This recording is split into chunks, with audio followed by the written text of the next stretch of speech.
Now we are joined from Geneva by Haitham Abu Saeed, the head of the International Human Rights Council mission to the UN. And we're going to discuss Norway's recent decision to seek an opinion from the International Court of Justice regarding Israel's obligations to facilitate humanitarian aid. Welcome to the program, Haitham Abu Saeed. Does international law mandate currently that Israel permit humanitarian aid into Gaza despite its ban on UNRWA?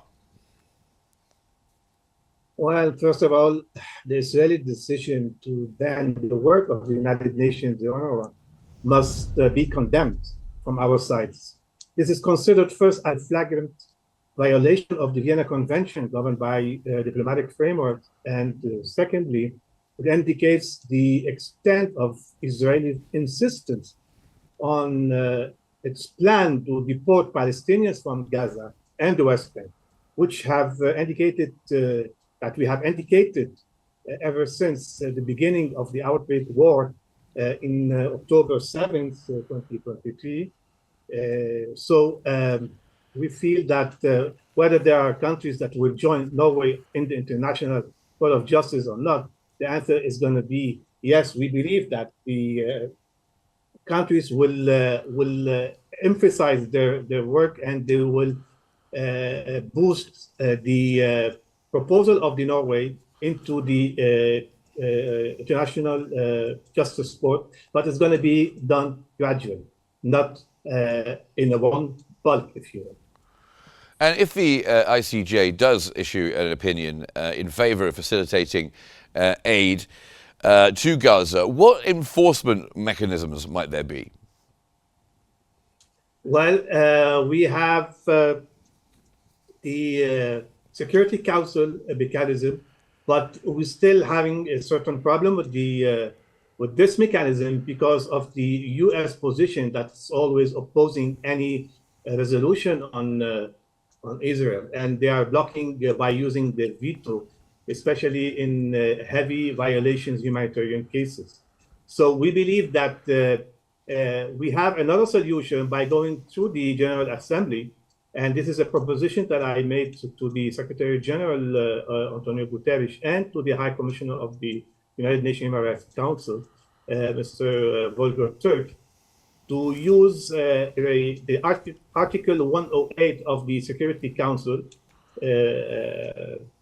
resolution, and to put this matter into the General Assembly so that it can come out with a suggestion. It could be also binding to the Security Council, or it could be embarrassing to the Security Council in case they go on the opposite side by using the veto from the United States of America. And are there any legal precedents that might support Norway's request? Well, of course, we do have, but the matter is that most of these governments are not in favor today of expressing their intentions, frankly, into this matter, because maybe they have some, what we call it, some interest, vertical interest with Israel, and this is what's blocking today from having this mass resolution against Israel to stop. But we believe that the efforts of the Minister of Foreign Affairs of the European Union, Mr. Joseph Borrell, is doing quite well his, a great work in this sense. And we believe that we can also use, if everything goes as we are expecting, we can use also the European Court for Human Rights to expose this matter directly to this European Court. And of course, we've heard that Israel has voted to ban UNRWA. Do you think this could be considered a violation of international humanitarian law? This has two. They are convicted in two items. First of all, this is against the declaration of the Vienna Convention. UNRWA, it's a diplomatic entity that has a diplomatic status and goes under this Vienna Convention. Now, by banning this this organization, it means that Israel is not respecting. Sorry. Please do go on. Now, hello?